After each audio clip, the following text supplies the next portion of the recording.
the live stream. My name is Wi-Fi Gospel, aka Alexander Medeiros. We're going to be debating some atheists tonight. If you're watching this live, come on in, hit the like button. If you're watching this and it's not live, you can scrub through it, watch whatever you'd like. Hit that like and subscribe button. If you don't have time to watch it now, you can come back and watch it later. Our first guest is A, and he'll be coming up right now.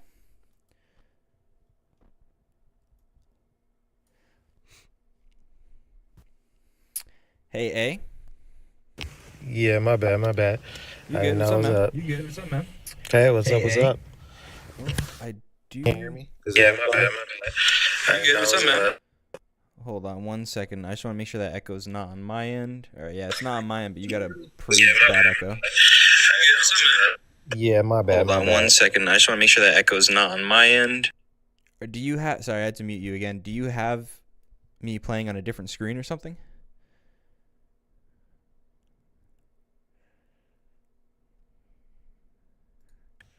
Are we good now? I think so. Cool. Yeah. Okay, Seems yeah, to be that good now. was completely on me. Yeah, my phone was connected up to my car, but it's gonna connect to the speakers automatically. But No worries. yeah, it says under atheism, humans have no knowledge or moral responsibility. Right. Interesting. I would just like to disagree with that. Because we absolutely have a moral I wouldn't say responsibility, but obligation if we want society to be functioning and be something that, that is conducive to all of our survival. Why ought we want that?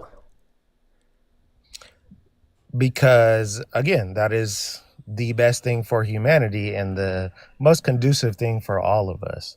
So it's not about just what I want anymore. My morality is based off of what is in the best interest of everyone. Wouldn't that be begging the question? No, it wouldn't be. So I said, why ought we do that? And you said, because it's the best thing to do. Well, I didn't hear that part. It just says under atheism, you have no knowledge of moral responsibility Yeah, and or no knowledge over.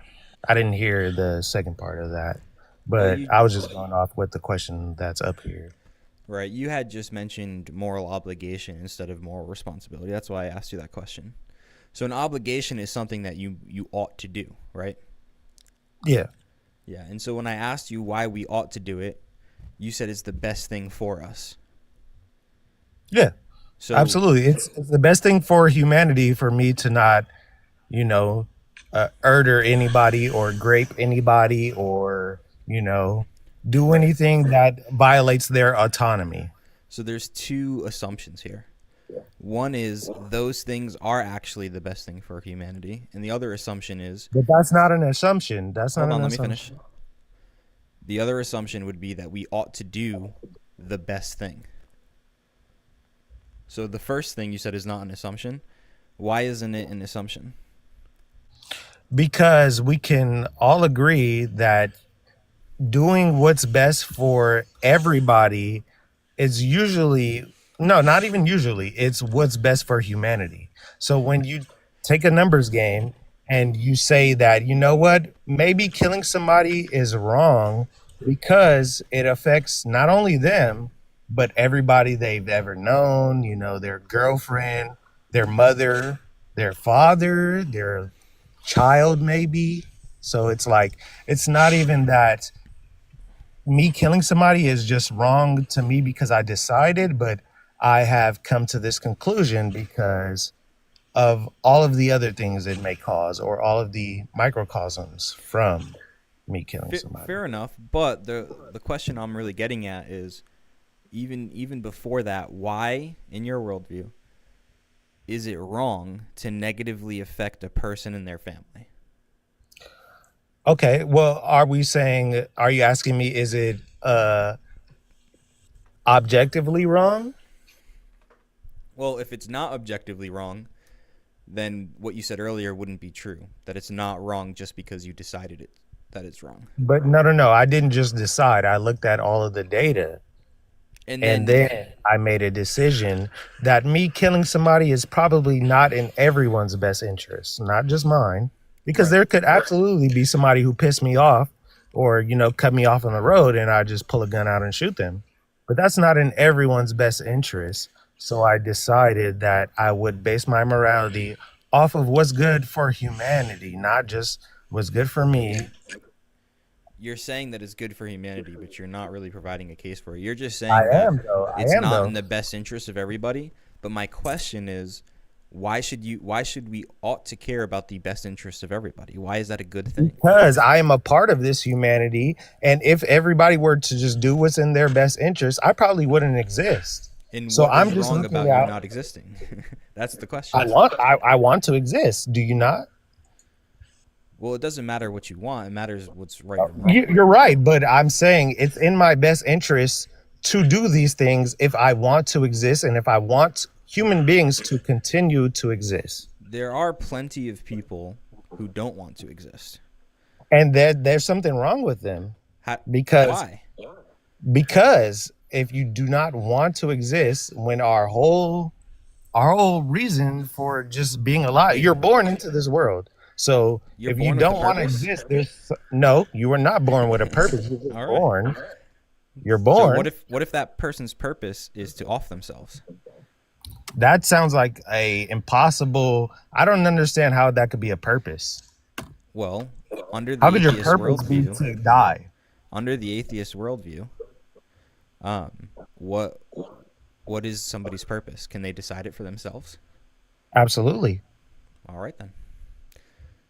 If I want to decide But that my if they, purpose is to off myself, then you can't tell me that that's wrong, right? I can though, Based on what? based on all of the data and everything else that I have accumulated, I know that just killing yourself to want to kill yourself, it's wrong. If you killed yourself because you're getting raped or tortured or you're, in somebody's basement, by all means, probably killing yourself would be in your best interest. But if you just want to kill yourself just to kill yourself, I would never tell anybody Well, that is in you their brought up best a good or point. in humanity's best interest. You brought up a good point. Some people, you said it was okay to off yourself if you're under a certain situation where you're suffering enough. It might be acceptable to off yourself. Is that what you said? Yeah, it might be Okay. acceptable. So for some people, just living on this earth is suffering enough, and they would like to off themselves. And that's crazy because I've been through it all. I've been fucking living in Compton and in project homes. I've been in foster care, got back with my grandmother, like freaking what's the name, been mistreated and stuff. But I never thought that not living would be a better alternative. So Right, and I'm I sorry agree with you. that people that may feel that way, but that doesn't mean they're right. Right, and just because you feel that way doesn't mean you're right if there are no objective morals. You're right. And but what I'm saying is it would be in somebody's, I would tell somebody it would be in their best interest to continue living. I wouldn't tell them But what that if they they have think some, that it wouldn't be in their best interest? then I'm Because sorry. you're a strong person. I'm You've not been in through a lot, control. and you're able to find purpose in your suffering. Some people rather not find the purpose in their suffering and rather just go a different route, you know? And that's understandable. That's their life. I'm never going to tell them that there is some existential being or anything that wants them to continue living so they can continue suffering, So what because would be that's what wrong the about Bible them offing themselves? You said in certain situations it's acceptable, would be. but that's your standard. What if Yeah, their but standard is just having to work and pay bills? There are plenty of people who, just because they have to if get you up want and to go to off work yourself every day. because you have to work and pay bills, that is absolutely an irrational reason to want to off yourself. We all have to do that. That's part of life. That's part of society. So Right, if you but want to do that for that reason, that is not a justifiable reason. I would never tell you that is a justifiable reason. But if you have a gun to your head and you're saying, hey, my bills are too much and you want to off yourself, who am I to But when tell you you? right, when you say it's not a justifiable reason, you're saying it based off of your preferences. No, I'm not saying that. I'm saying based off the data, based off the what I've accumulated throughout seeing everybody else and every other human being and everybody else in society. If all you're worried about is paying your bills or not being able to pay your bills and also having a job, I wouldn't tell you that's a reason to off yourself. But if you're absolutely getting Right, molested every day and tortured, That's your standard of suffering. You have a certain level of suffering that you would be willing to go through before considering doing something like that to yourself. And maybe no amount of suffering would ever make you think of doing that to yourself. But for other people, they have a different standard. And if there is no objective standard to hold people to, then they should do what their preferences align with. But we do that all the time. Religion doesn't stop people from. Religion doesn't stop. My bad. Sorry to cut you off. I know it's your thing. But religion doesn't stop us from murdering the next person. Sorry to say that word. Or molesting the next person, or what's the name? Treating that word wrong. I don't know. TikTok is sensitive, I'm new to this. I'm trying to halfway say words, but yeah, it's like, what's the name? It's not like, you're right. There is no objective morality. Morality is based on what the information we have today, and the society that we've formed and all that. Just a few thousand years ago, Avery was okay. It was okay to own somebody. And that it also says in biblical terms it was okay to own somebody. But would you own somebody? So there's a couple things that you brought up. So now with Avery, that's I guess a good way to put it. Would you say that it's always wrong in every circumstance? Absolutely. It is absolutely wrong to take somebody's autonomy away. Okay, so what about prisons? They did something that we established that are rules or laws, and they went against those things. Therefore, they allowed their freedoms to be taken from them. So do you see the contradiction though? And maybe you can take it back. That's fine. But earlier you said in absolutely any circumstances it's wrong to own somebody. But you're not owning somebody when you take them to jail. Okay, what does it mean to own somebody? You are in complete control of they have no autonomy. You are in complete control of them. They have no choice to tell you no. They have no laws that prohibit you from doing anything to them. You own them. You can do to them what you would do to anything else you own. In American, because I don't know if we can say the word Avery is fine. In that institution, even though the laws weren't always followed, and just completely put it out there, it was an awful institution. I completely condemn it, and Christians abolished it. But there were laws in place that said you couldn't just off your slave for no reason, right? Or correct. At all. So what you said is that there are no laws against it. So would that mean that the American Avery situation was not actually Avery? It absolutely was, because it can in the Bible it says laws against it. But there were still laws governing it. But laws governing it is not laws against it. When you say something like, wait, you're a standard.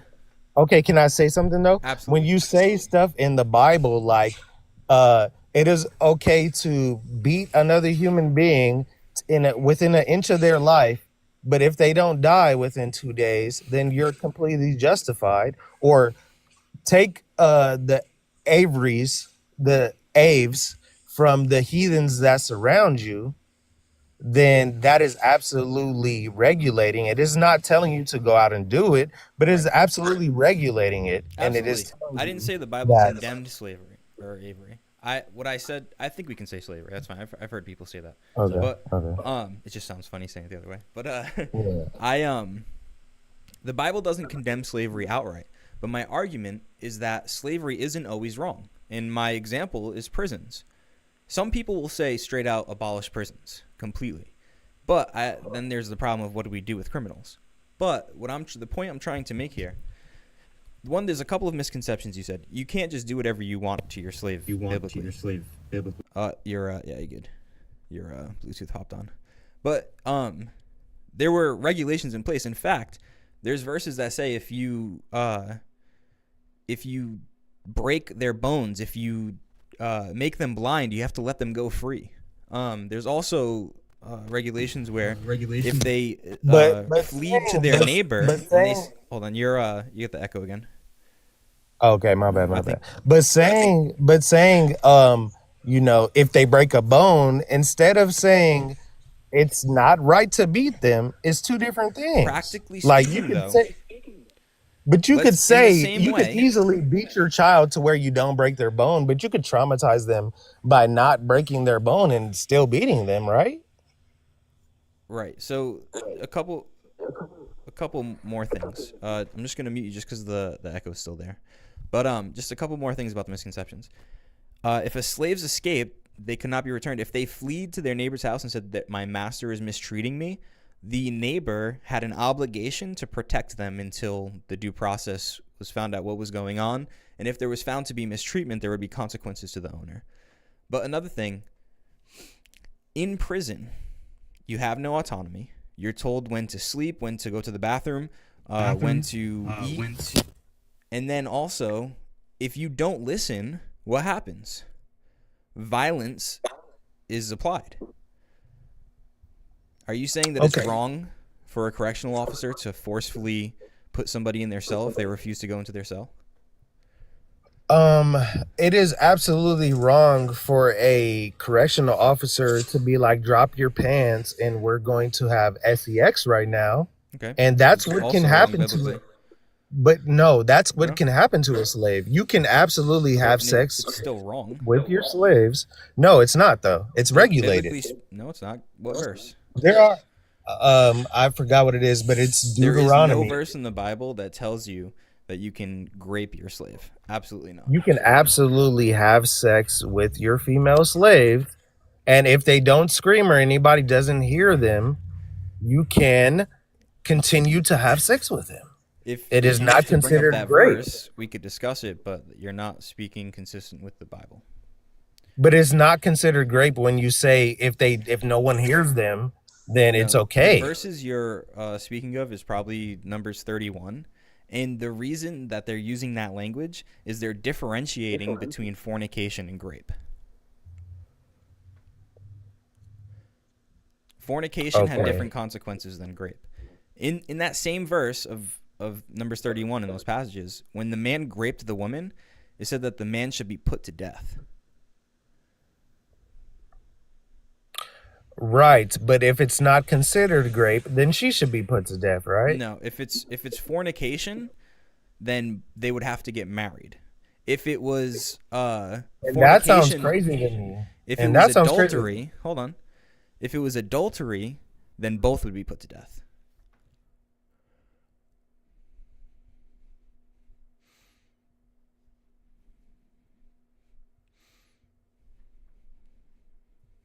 Are you there? I can't hear you.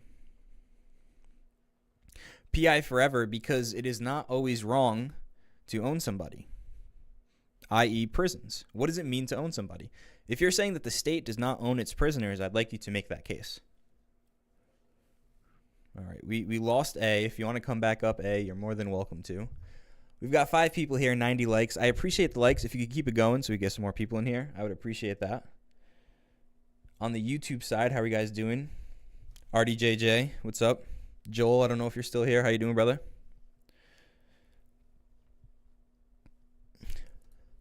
And my moral responsibility argument has to do with determinism. Oh, excuse me. But he brought up a different thing, and instead of derailing it, I just went that route. But, hey, I hope you're listening. You at least have something to think about. If anybody wants to come up and talk about these topics, we definitely can. If you want to come up and make the case that states don't own prisoners, I'd like to talk about that as well.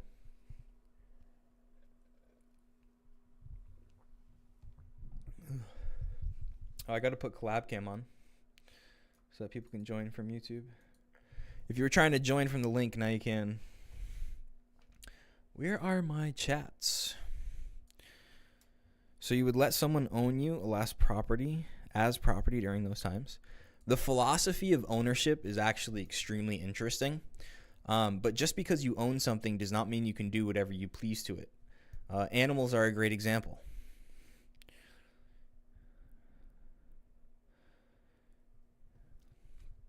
Anarchy literally only means no rulers and no slaves. That's interesting.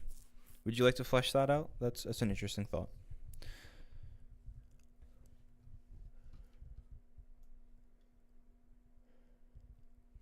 Thank you guys for coming by. I appreciate it. Oh, thank you for the likes. We're up to 500 on TikTok. I appreciate that. Might as well tell us while waiting. Tell us what, RDJJ. I'm trying to pull up. I had...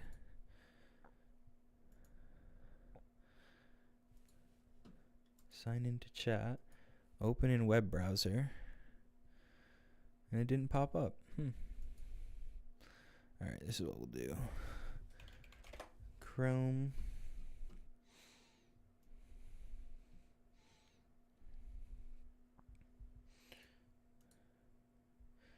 Something about an argument. Oh, so I'm working on an argument for atheism, and I'm super clear on determinism.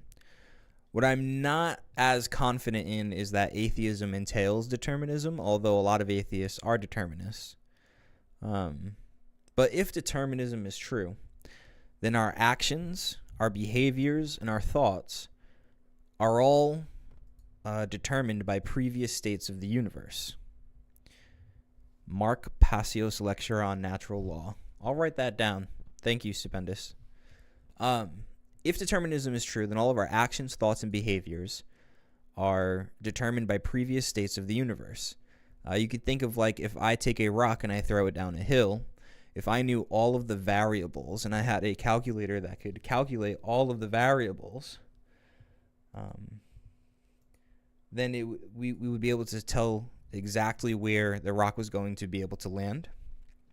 And if it's the same thing with our brains, if they're made up of the same elementary particles as that rock, and they're governed by the same laws of motion as that rock, if we had a way to determine all of the variables of our lives, and we had a divine calculator per se that made no errors, if determinism is true, we would be able to tell exactly what you would eat for breakfast tomorrow, exactly what you would say to your wife tonight, all of these things. If that's the case, we would not be responsible for the things we do. And that's where my argument against moral responsibility comes from. War Within, what's up, man? How you doing? Jesus Christ is Lord, how are you?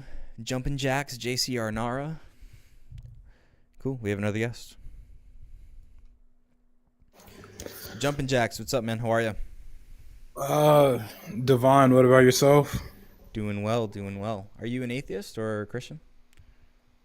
No, I'm not atheist, but I'm also not religious. I mean, yeah. Okay. Maybe Um, like a so deist? what's a deist? I believe in God. Like, I mean, I Yeah. rock with God. Shouts out to Okay. God. Love you, bro. Anyway, it That's says what under deism is. atheism. Oh, okay, facts. It says under atheism, humans have no knowledge or moral responsibility. I disagree. Just Okay. because outside of religion, right? And actually, if you look at early religion, a lot of early religion was essentially societal laws. So modern day atheists are people who don't subscribe to ancient laws or religion. Their morality or moral responsibility derives from what their governing authorities tell them to. For example, no murder or no grape, right? Whatever their current modern day societies have bestowed upon them or have raised them. That's where their morality comes from. And Well, a lot of people would disagree with that who are atheists. For example, a lot of atheists live in states where shmortion, if you get my drift, Yep. is illegal now, Mhm. and they would say that that does not represent their morality. Well, no, for sure. I mean, there's a lot of laws that don't represent people's morality the same way that I'm assuming you're a Christian. Yes. So the same way that it's either Corinthians or Timothy, the Bible probably has some laws from the time period that it was written that don't necessarily align with your morality, such as women should not hold positions of authority, or it's shameful for women to speak in churches. That's from the New Testament, by the way. Right. There's certain context there, but No, that's not that. That is the. That's not implied context. That's how it's explicitly stated. yeah, theologically, I'm not super sharp on that end. But I I would sorry, my wife's saying something. You all right? Right. See, Yeah, I should tell her to shut up, right? No, I'm just kidding. according to We're not in Corinthians church. and Timothy. We're not in church. Not facts for sure. That No, is true. but Timothy explicitly states the church. That is true. my morality comes from the Bible. Comes from where? I missed the last part. From the Bible, from divine revelation. Yeah, my morality comes from me and what God will allow me to get away with. But even sometimes I push on God a little bit to be like, "Hey, bro, let me get away with this too." And it usually works in my favor, benefit, just because my intentions are never like impure, and God knows that I'm pretty cheeky anyway, and I'm always pushing that boundary. So I mean, but that's pops. Anyway, as far as religion goes, like I would never get my morality from anything that men can meddle with. And religion has been meddled with by men many times. You can't meddle with God, right? So because of that, So like, are you saying that you get direct revelation from God about what is right and what is wrong? I mean, I wouldn't use the word revelation because that takes it to a different space.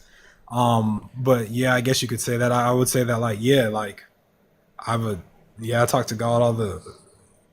I mean, Okay. God is raising me, so it's not like I don't really have. I do have a choice. That's and all like, that revelation means is something that God has revealed to you. yeah, nah, for sure. And I mean, I do have a choice, but I have a lot of freedom, right? Like, God doesn't really restrict us. Like, I don't know how it is for you guys, but like for us, like, God's not really a restrictive parent, to be honest. Humans, on the other hand, are extremely restrictive. So I have a question for you. Yeah. Let's say, I'm sure you're not the only one who believes the way you do, right? You probably even know some people who believe the way that you do. What's up, Spicy? My brothers, yeah. All right. Sisters, probably. So if you believe that God is telling you that one thing is okay, and then somebody else who has similar beliefs about God as you says that God told them that that thing is actually not okay, how do we know who is right and who is wrong? Well, realistically, I'm not really too concerned about others. I could tell you the truth. It's probably not going to sit well with you because it doesn't typically sit well with people who have been educated on what gods are based off of a human perspective. But again, like, time tells everything, right? Time tells everything, and the most important thing is focusing on your relation with God, right? Because, for example, just because something's okay for me to do if God were to bless me, doesn't mean it's okay for you to do, because my understanding or my relation may be different, right? Like the same way that Donald Trump can get away with things that you may not be able to. So Getting away with something doesn't change the fact that it's right or wrong, right? well, no. So let me rephrase that then. Just because something is okay for me to do doesn't necessarily mean that it's okay for you to do, right? Like, you have to be able to. Your line of thought and your understanding has to be in a place to where God's like, oh yeah, that's cool, right? But everybody's All right, not. so let me give you an example. Yeah. Let's say that you believe God has told you that schmurder is wrong, that you shouldn't be schmurdering anybody. But then I come around and I say, well, God actually told me that I can schmurder a certain type of people because those people are inherently bad.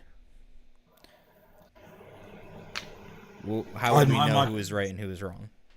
I mean, again, like, if God said you can do that, I'll mind my business. What God tells you doesn't have anything to do with me. If God tells you to go poop or scoop, God didn't tell me to poop or scoop. God told you to poop or scoop. So that's like, if you have one parent and a parent says, hey, yo, you can go to the movies, that doesn't mean that everyone in the household got the blessing, right? It can't, like, it. So you gotta, a lot of people think that, well, if God said you can do it, then we all can. That's not how it works. It's still on an individual basis. If God contradicts himself, God's not that's not a contradiction. yeah. No, so here, I'll explain it like this one more time. Okay, so God is okay. I'll explain it like this. God is my parent, right? God tells me, "Yo, I am. You can go to the movies." God said I could go to the movies. God didn't say you could go to the movies. So just because God gave me permission to do something doesn't mean everybody else automatically gets permission to do that. So if you're focused on what I've gotten permission to do, then that's your fault because you have to focus on what God is telling you or God is allowing you to do. So if God says you can murder 1,000,000 people, God didn't say I could murder 1,000,000 people. So if I went and murdered 1,000,000 people and God's like, yo, I didn't say you could do that, but so and so did it. But yeah, I said so and so could do that, not you. That's a part of the problem is like you guys think that Okay. God is a shared experience. So if the president right now made a law saying that a certain type of race of people could murder another certain type of race of people, and the people who are being murdered are not allowed to defend themselves in any way, wouldn't that be wrong to do? Isn't that is that fair? Well, the president's not God though. So and like I God's don't also listen to not a parent. We just use examples. God is a parent actually. Just I not to mean, you. not in the Not to earth. you. What does that mean? Well, like, because a lot of people say we're all creations of God, and that's not true. Like, some Wait, if people are God didn't creations. create me, where did I come Well, from? no, no, hold on. Some people are creations of a creation, right? God created creation and creations that could create. So creation, like, So did God create everything? God laid the foundation and then gave other things the ability to be able to create. For example, humans created cell phones, No, we right? Now didn't. we can say God created cell phones. We can We say didn't. We God didn't created create cell phones. We what. put So together what is material that God had given us. right? So we So discovered a combination of materials that gave us cell created. phones. I don't want to do That's the not creation. semantics. I mean, Humans words matter. created cell phone. Yeah, but you're doing a semantic thing, like because that's what I Okay. just said. God laid the foundation. That's what I meant, right? So, and God Did God and indirectly creation. create everything? I mean, you can say that for sure because it all stems from God. If God didn't lay the foundation, there's nothing to build upon. But like God didn't physically put the tree together unless you want to take it real or not the tree, but physically put a house together unless you want to say, well, God created so and so, then that's a different discussion. But yeah, creations have the ability to create, right? And a creation of a creation isn't necessarily a creation of God. The materials came from God, yeah. But the creation of the creation's not a creation of God, it's a creation of a creation. Meaning that it's not Mm, perfect because only God, the only creations that are perfect are God's creations, like direct creations, like myself. okay. I do appreciate you coming up. I think I have another atheist in the chat box, in the guest box. I am All right, focused well, on I'm not an atheists, but atheist. Yeah. All right, be easy. all right, sounds good, man. Bye. Peace.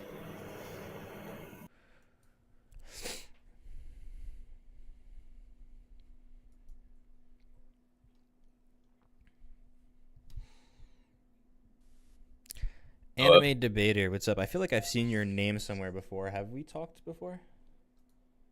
I don't think so. Okay. Maybe I saw you in a live somewhere. Maybe. How are you? Are you an atheist? Yeah. Nice. Sorry, Um, somebody joined. Collab Kim John. what's up? John, I'll bring you up next over on YouTube. Sorry, so do you disagree with the prompt? Yeah. Okay. So you think you can have knowledge under atheism? Yeah. Okay. How so? So, and under, I guess, the broad scope of epistemology, there's a lot of different interpretations of what knowledge is. Okay. I think that I think that knowledge is just some fundamental mental state, and I think that under atheism, mental states are possible, and I think this fundamental mental state is also possible. Okay. Is there a mental state that's that's a belief in not knowledge? A belief in not knowledge. Yeah. Not knowledge doesn't sound like a coherent statement. I don't know what that means. Well, so you can believe things and not know them, right? Yeah. Okay. So they would also be mental states, beliefs. Beliefs are mental states, yeah. Okay. And how do we differentiate between a belief and knowledge? I don't think you can. I think that epistemologists have been trying to do that since Gettier, but I don't think that there's been any successful case of it. Okay. If that's true, do you see how when I say that everything I believe I know would be possible? Everything, yeah, that's possible, yeah. Okay. So if I believe that Christianity is true, does that mean I know that Christianity is true? No. Okay. It's Why not? possible that everything that you believe is true, but in this case, I Well, don't think it is true. if there's no way to differentiate between belief and knowledge, either we don't have knowledge or we don't have beliefs. Well, that's not true. I don't know what you mean by that. Well, There's no way to differentiate between the two. I think we can ascribe different properties to belief specifically, and we can't ascribe those to knowledge. that's what I Like asked for I think that earlier. we can understand a belief as some dispositional attitude towards the acceptance of a proposition's truth. I don't think that's what knowledge is. I don't think it's the acceptance of something's truth. I think knowledge is a primitive, but I don't think that description fits what knowledge is. Okay, so what description does fit with knowledge is? I I think knowledge is a primitive. I mean, I think we can understand it like in I don't know JTB. Even that fails sometimes though, but that's why I don't accept JTB. Okay. I'm a little confused here. Do you think knowledge is possible or not? Yeah, I think knowledge is possible. Okay. So do you know anything? I'm not sure. So knowledge is possible, but you don't know if you can know anything. Yes, right. Okay. Do you know that? No, Okay. I can just describe different probabilistic certainties to something. Not probabilistic certainties, sorry. Probabilistic natures of something. So I can Do ascribe you see the infinite regress though? the infinite. Well, I am an infinitist. So you think infinite regresses are okay? Yeah. Okay.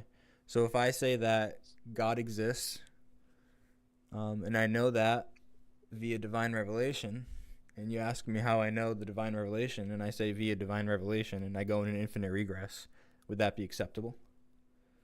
No, I'm an infinitist, not a coherentist. Okay. Could you define those terms for me? I'm not completely familiar with them. Yeah, sure. So, in epistemology, there's something called the Munchausen trilemma, where it says that justification can either go on for a finite link, an infinite link, or a circular link. The infinitist position says that justification goes on infinitely and it's non-circular. The coherentist position says that at some point the chain starts looping around. So A justifies B, B justifies C, and C justifies A. That's like a circle. And then the foundationalist position says that there's some foundational belief. So it's a finite. The link of justification is a finite chain. I'm an infinitist. So could you explain to me how what I said earlier doesn't apply there? Which that you believe Christianity is true. Right, and this isn't my position. I was just trying to uh, see if this would be allowed within your position as an infinitist. If I were to say, I believe God exists because he told me, and then you asked me for the justification, and I just said, well, he told me, and then you asked me for the justification of that, et cetera, et cetera, et cetera. No. So, um, infinitists will always disagree with this, but it's depending on the specific type of infinitist. I think that's not true because that's well, one that does sound circular, but even if I did disagree with that, I think that to have something that justifies another thing, it has to have a higher likelihood of that thing being true. But So so, let me try to illustrate this with like an example, right? Like if I try to justify the proposition P with proposition Q, Q is only going to be able to justify P if Q has a higher likelihood of being true.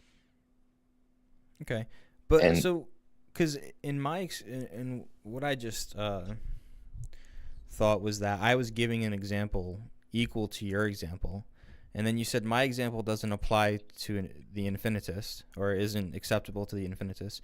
But it seems like you're talking about something completely different than what I asked you earlier, and maybe I'm just getting it wrong. But when I asked you earlier, you said I asked you if you can know anything. You said I'm not sure. So then I said, do you know that you're not sure that you can know anything? And you said no. And then I said, do you see how that gets you into an infinite regress? And you said yes, but it doesn't matter because I'm an infinitist. But then you said that my example about knowing that God exists because he told me, because he told me, because he told me, because he told me, isn't the same, but it seems exactly the same to me. I don't. If you can draw like the chain for me, that'd be Well, fine. I'm not sure I can. But what I'm saying is, how is it different? It seems exactly the same to me. You said, I don't know, I don't know, I don't know, I don't know. And I said, God told me, God told me, God told me, God told me. Um, so I don't know. There isn't is not a justification for something. I don't know is a statement about my mental state. You're saying God told me. That's supposed to lend credence for the towards the proposition that God is real. Okay, but you saying I don't know that I know anything also doesn't tell me anything. That's the chain I'm trying to, because the other position is not my position, right? I was Well, trying you to mirror understand your that position to show you that it's absurd, and not in a you rude way, understand that I'm just not like trying to definitionally. justify anything, right? I'm not trying to justify anything by saying I don't know something. Well, you're trying to justify the proposition that you don't know anything. No, if I was Yeah. trying to justify that I don't know anything by saying I don't know, that's just asserting a thing that I need to justify. So can you justify the proposition that you don't know anything? I don't, well, I'm not even sure. I'm agnostic on all of that. That's what I mean by I don't know. Okay. I mean, I can I tell don't you think that you live your generally life like that. I can tell you that generally I think I have an introspection into my own mental state, and right now I don't have a belief on the case that I know that I have knowledge or something like that. Okay. I want to bring up, just because you're a respectful guy and you sounds pretty smart. I have.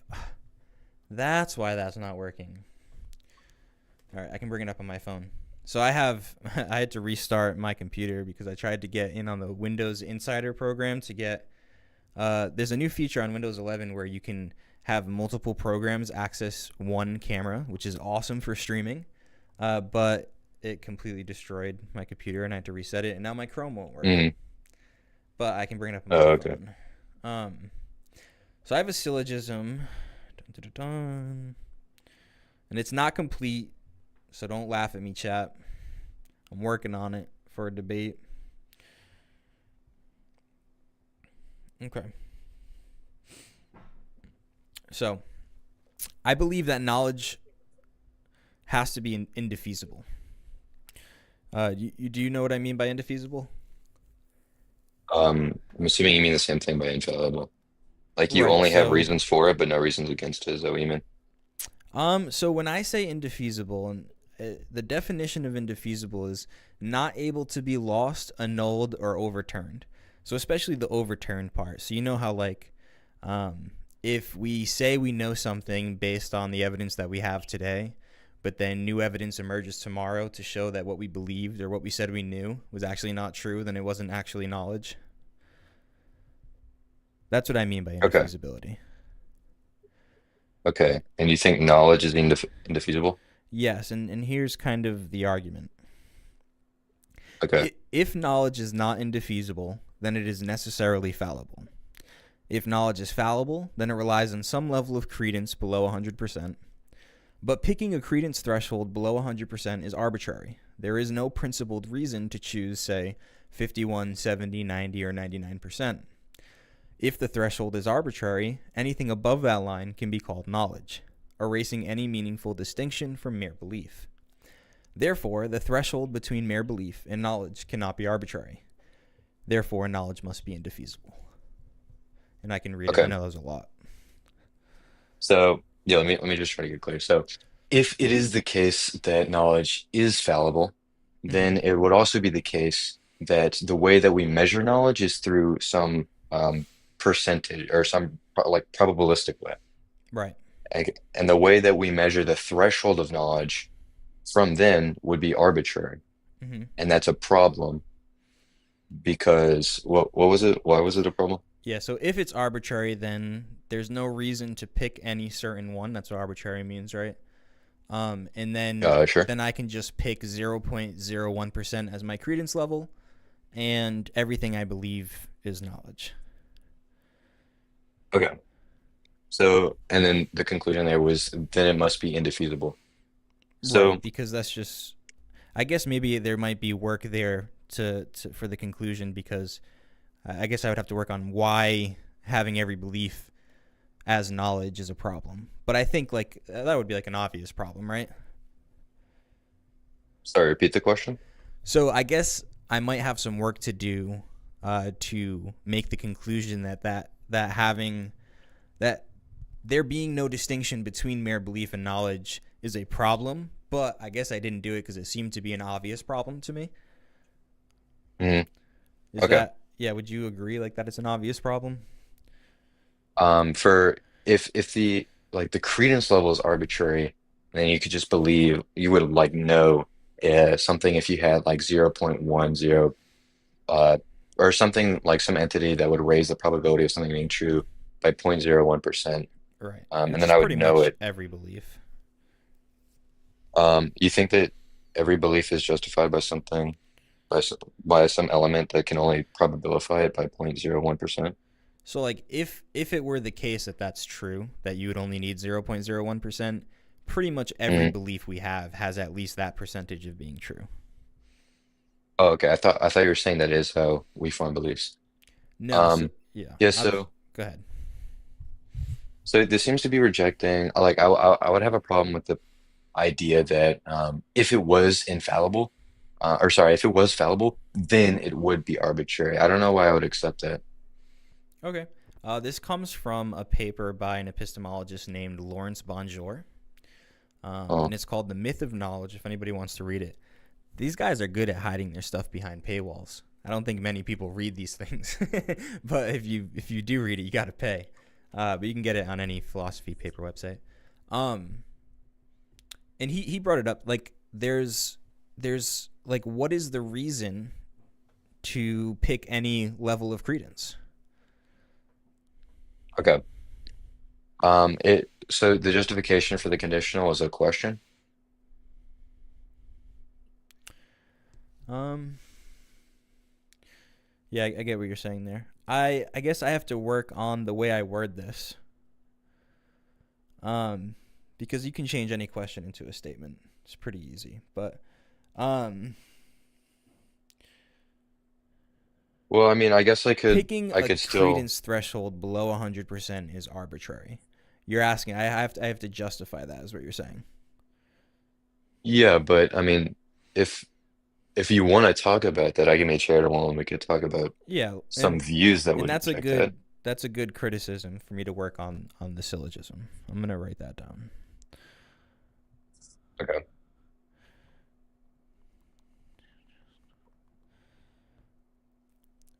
But yeah, let's talk about it if you don't mind. Sure. So I guess there's a few views that would sort of give an example for this, but probably the most plausible would be Bayesianism, Bayesian epistemology. So under Bayesianism, we would measure the different credences by competing hypotheses. And these competing hypotheses would just, one to understand if two mutually exclusive hypotheses have one advantage over the other, we would just understand it as 50% against 50%, and then any probability raiser or probability, I guess, lower, even though it's not a word, could just increase the gap between the two 50% of the competing hypotheses. Okay, so that would give us reason to believe one hypothesis over the other, right? Yeah, Okay, but under what? Bayesianism. But how would that apply to the threshold of credence that turns a belief into knowledge? So anything greater or anything less than 50% would then give justification. So we're not actually talking about knowledge right now, we're talking about justification because I think that's what you meant by the probability raisers, because that tends to not really that tends to be like a talk about justification. So if that's the case, then we can measure those sorts of things like under the hypothesis of general relativity, we would expect to see several things. We do see those things, so it raises the credence of that hypothesis of general relativity being true by some margin, right? And that would increase the probability of general relativity being true. and we could do it that way. We could measure Okay. the threshold that way. But then, so all right, and maybe I'm just not making the bridge. When you're talking about general relativity and the hypotheses that make it more true, um, how would that like how I understand like the probability of it being true could be raised, but at what Mhm. point would we consider it knowledge? And again, maybe I'm just not getting it. So, well, I don't really know. I think this is a fundamental disagreement on what knowledge is, to be honest. I don't know if you're understanding knowledge differently than me. But if all you mean by knowledge is justified true belief, and we understand justification in the Bayesian way, where it would just be something along the lines of if some theory, let that theory be T, best explains the data whilst positing, the least amount of entities, then we can just infer that that theory is true or justified at least. This gives us reason to believe it. And again, we think about that in the probabilistic sense. And then you understand knowledge to be something like justified true belief, even though I don't agree with that. Um, then we could form a belief based off of those reasons that Bayesianism gives us. And if it happens to be true, then we would know. We would know that way. Okay, but even under Bayesianism, if I'm saying that right, I probably butchered that. Uh, it would still there would be a certain level of credence to that belief. And in saying, well, it just needs to be over 50%, how is that not arbitrary? So this isn't, well, this follows from probability theory. So these are called uh, Kolmogorov's something along those lines axioms of probability theory. Okay. And one of these axioms is that case, right? And so let's say I couldn't make the case for why it wasn't arbitrary, right? I think that we can both agree that whenever we're trying to pick out axioms, we see what is plausible and we see which axioms are plausible based off of our intuitions, right? And if you're saying that it's arbitrary given our intuitions are arbitrary, then we could talk about that. But I think intuitions actually do give us justification for, what to believe. Well, speaking of axioms, are axioms arbitrary? Axiom, what did you define as Uh, arbitrary again? um, I didn't No define reasons to arbitrary, believe but it. let's get a definition for it. Yeah, like no justification for it. No, I think so. I mean, I guess so. By themselves, they're not a justificatory thing. Is that a word? I don't even know. But by themselves, they're not trying to justify anything. But I think we can pick these axioms out, right? Given our intuitions, and I think intuitions gives us justification. See, this is where, and I'm not trying to play word games, but this is where it gets confusing to me because I thought, like you said, by definition, I don't know if you said this. I thought maybe you may have inferred this that axioms are not justified. But then, if you're saying intuition, we pick axioms by intuition, and intuition just is justificatory. That seems contradictory to me. So I don't know what it means to ask if an axiom is justified. I don't, to me, that sounds like saying, is this rock justified? Is it justified at what? I don't, that sounds like just a definite description. I don't know what that means. But if you're asking me, can we be justified in choosing what axioms we accept? Then yeah, I think we can. Okay. Yeah. And I can give you a sort of thought experiment because I'm not even sure that you disagree with that if you want. Yeah, sure. And then because I'm just I'm not pushing back on you because I'm not completely familiar with Bayesian probability but I think I have I think it's still my point about arbitrariness stands. But like I said, I'm not pushing hard against you because I have to look more into that. But Sure. let's do So that I thought think experiment. Yeah, so I think that if intuitions give us justification for accepting these axioms, and these axioms would lead to this threshold, then we have reasons to believe this threshold, and that's not arbitrary. And I think intuitions give us justification. I think that the only thing that we sort of can have different certainties about is our own mental states. I think a mental state is an introspective sort of thing. Um, and our intuitions seem to obviously give us justification, at least prima facie. So a thought experiment would be something like whenever I'm choosing if, the earth is flat or the earth is round, I can either trust my intuition that the earth is round, or I can flip a coin, and if it lands on heads, then I believe it's round, and if it lands on tails, then I believe it's flat. It seems like I would favor my intuition over the thing that doesn't give me justification. Okay. Two things. One, considering the majority of the world is theistic, wouldn't that prove theism by intuition? I think that intuitions give people, like individually, prima facie justification. I think if you have an intuition that there's a God, that gives you reasons to believe that there's a God. Reasons enough to know that there is a God? No, reasons enough to believe. Okay, but we remember, like, because we were trying to figure out what level of credence. So would you say that intuition could only give you reasons to believe a certain level of credence is acceptable for knowledge? Do I think intuitions could only give me reasons to believe a certain level of credence is And not acceptable for knowing. knowledge? Yeah. Well, again, I don't know. I guess I need to make this clear. Mm-hmm. When I'm talking about when we're talking about the probability, when we're talking about what is the arbitrary line, or what is the line, the threshold of what counts towards something, I'm not talking about knowledge at all. I'm talking about justification. What counts towards being justified in something or having a reason to believe something, not knowledge. Okay. So it seems I want to talk to you about one more thing too, because I'm enjoying our conversation. But it seems to Sure. connect all the way back to the beginning of our conversation, where we couldn't really establish a difference between belief and knowledge. Um, so I'm not sure that I agree. Okay. We can understand beliefs as some dispositional attitude towards the acceptance of a proposition. I understand knowledge as a primitive. I think it's an irreducible thing. I don't think we can understand knowledge in terms of other things.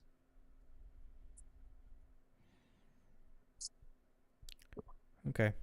I and then so if I were to, but like, and I'm not like trying to go in circles or get gotchas or anything. I'm just asking because, like I Sure, said, I'm enjoying our conversation. Um, sure. it seems to be weird that knowledge can be this thing, but we can't know it. So, in linguistic philosophy, there's this idea called semantic primitives, and these are things that we can't reduce into other words without like going circular or something like that. These are the sorts of things that we can only sort of jump around the concept of. So some people actually disagree with semantic primitives. I think they're kind of silly. I think that at least in academic literature, we tend to accept that there are a few primitives.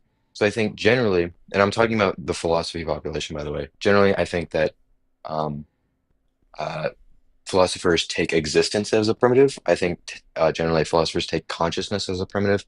I think Is generally, this is primitive the same as prima facie, or is it different? no, no, no, sorry, sorry.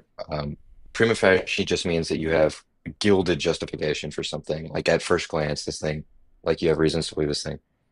Primitive means it's not something that's reducible. So Okay. a primitive concept is a concept that's not reducible to other concepts. You can't understand the word existence by other things without just going circular. So like, what is existence? Well, something that's actually there. Well, what is actually there? I don't know. Something that's in reality. What is reality? So, like all the things that exist. Um, so it just goes in this big circle. These sorts of things just try to jump around the concept of existence. The same thing with consciousness, the same thing with temporal notions. I don't think that we can understand past. I don't think that we can understand uh, present or future without like ending up going circular. And I think that's the same for knowledge. I don't think that we can try to understand knowledge with certain things like JTB, but JTB fails to get ear cases. We can understand it as the causal theory, but causal theories fail to the fake Barn County thought experiment, and on and on. Like reliabilism fails.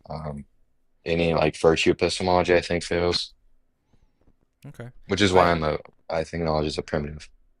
So I would highly encourage you to read that paper. I don't even mind. I don't know if I can say this publicly, but giving you my login so you can read it for free. Um, but Probably don't say that right now yeah. on live. um, just kidding. I Don't worry, I already have if I bought I have it a Phil for paper if for I you. paid an extra $40 or $30, I could have got the PDF version, which I think you can share. I don't know. It's like handing somebody a book, right? I bought the book. I can let you borrow it. I don't know. um, but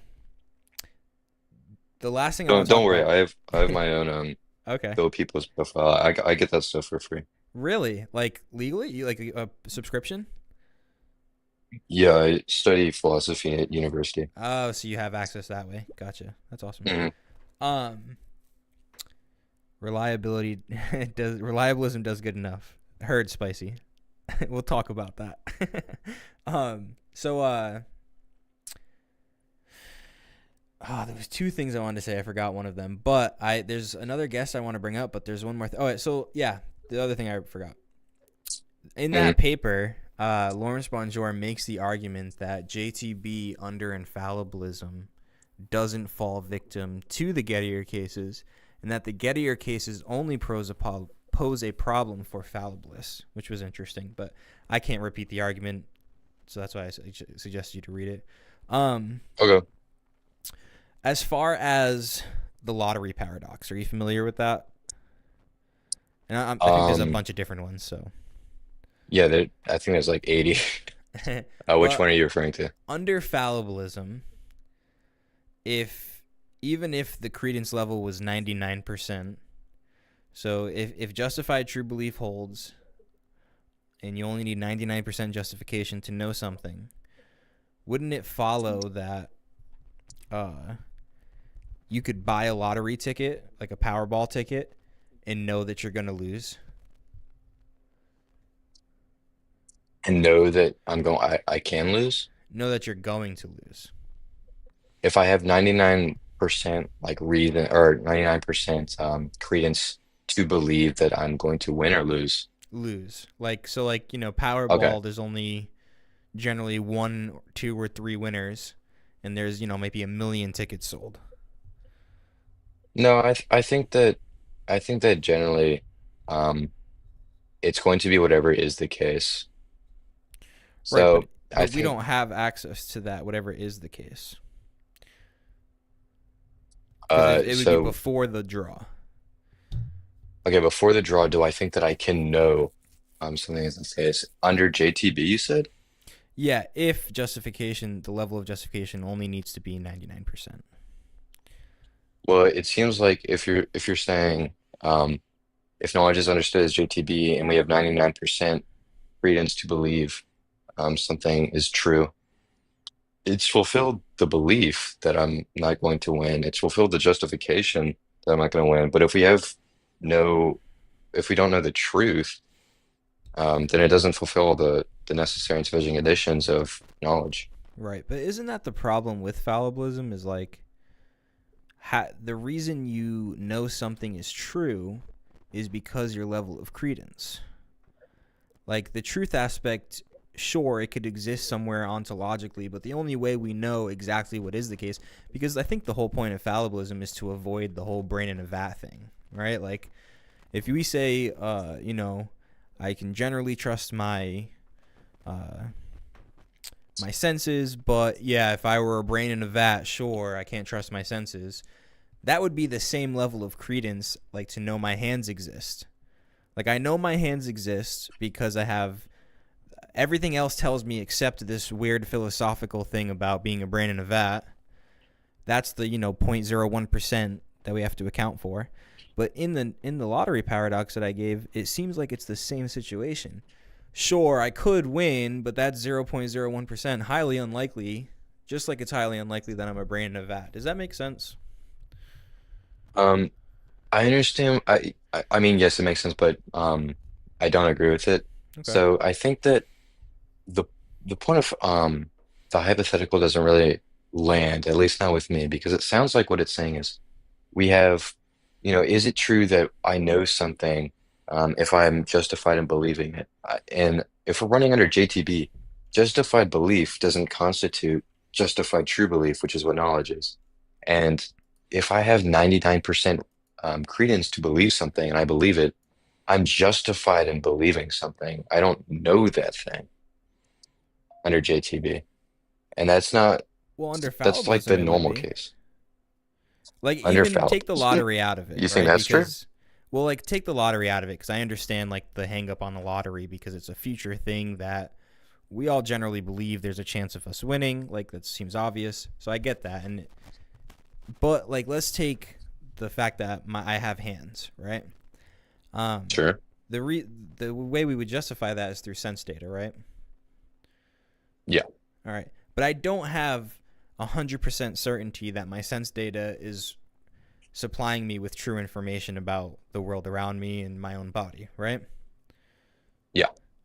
All right. So, is it just a justified belief, or is it knowledge under fallibilism that I have hands? It should just be a justified belief, unless you're using fallibilism in a way that I've never heard. I Let me just look up. Is there a certain website you use for definitions when talking about philosophy that you like Standard Encyclopedia or something? Philosophy, Stanford. Because this is just For a regular. definitions. Yeah, I mean, I don't know. This is from Oxford Languages Dictionary. Fallibilism is the principle that propositions concerning empirical knowledge can be accepted even though they cannot be proved with certainty. So I can know something without being 100% certain of it, right? Well, I don't think that's what that's saying. It's saying that you can accept it, even if you don't, if you're even if you're not certain of it. And acceptance is belief. Well, It it's doesn't fulfill the accepting truth empirical criteria, knowledge. right? It's accept it's accepting you believe that empirical knowledge portrays the world properly. So so if, and I don't think you're a fallibilist, right? Or am I Under that wrong? definition, I am, So and wouldn't that's that how I kind understand of fallibilism. wouldn't that kind of fit under atheism? Humans have no knowledge. Even if we replace atheism with fallibilism, because maybe you can't make the argument that atheism entails fallibilism. But wouldn't that kind of fit the prompt? Um, what I'm still a little confused. You understand that what you just read there of what fallibilism is didn't make any claims about you knowing something, just that you accepted something. Right. So if, like, from what I've read, and again, maybe I'm wrong because I'm not a philosophy major or anything. I'm just a guy on the internet. But Mhm. from what I've read and people I've interacted with, actually, Spicy's in the chat now. I learned about fallibilism from Spicy. Is that fallibilism gives us, like, the whole idea of fallibilism, and the reason most epistemologists are fallibilists is because they don't believe we can know anything infallibly, being fallible creatures, but they want to hold on to this notion of knowledge, especially everyday knowledge, such as the fact that I know I have hands. Am I wrong in that? Sure. Um, your conclusion was right. Yes, that's what the fallibus would say.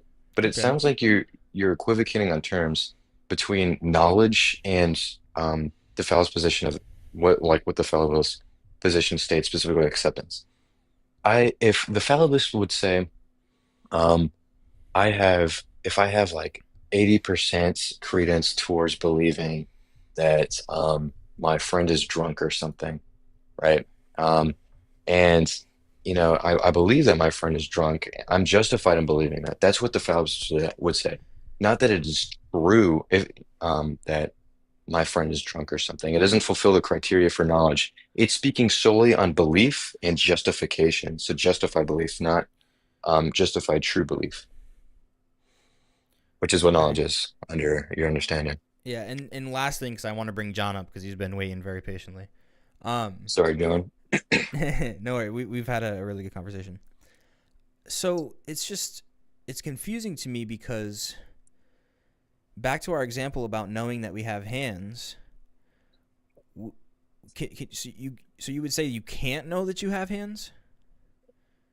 I cannot.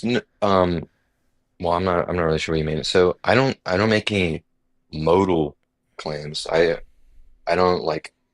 I think it's possible that. Well, I guess I didn't make modal claims. I don't make any strict modal claims about impossibility or necessity of knowledge. I don't think that it's necessary that we have knowledge. I don't think it's a possible to have knowledge or something like that. I think it's possible that I have a lot of false beliefs about something like that. Like any case, like, the Moore's, here's one hand thing. I think that we can have, 99% reasons to believe my somatosensory information in, where my hands are, my sight, my vision of seeing my hands. But I think that it's still possible my belief is false. And then under JTB, I wouldn't know that my hand is full, like my hands aren't there, um, or my hands are there. I would just have a false belief. But if it was true, then I would know, right? It Okay. would. So it's possible that I know, and it's likely that I know, but it's not true. We don't know for certain that it's true that I know.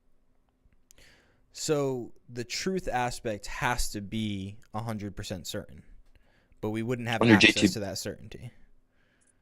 so under JTB, well, yes, you're right, but just to be clear, you wouldn't understand it like that. You wouldn't say it's certain that something is true if nobody's observing it, because certainty is an observant thing. That's something that you need to mind for. But yes, I think you understand. Would indefeasibility be the same thing, like certainty?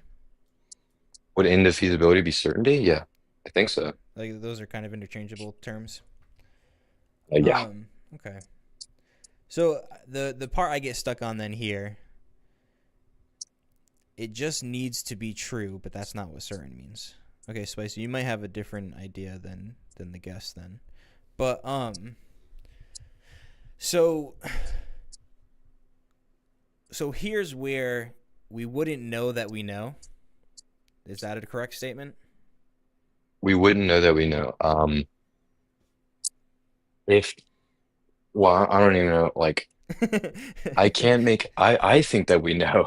Okay. I think that we have a lot of reasons to believe that we have knowledge, and I think that, well, I do believe that we have knowledge. I'm not, I have no, I can't tell you for certain, I can't tell you indefeasibly that it is true that we have knowledge, but What's up, justification is ALC? conducive towards it something being true.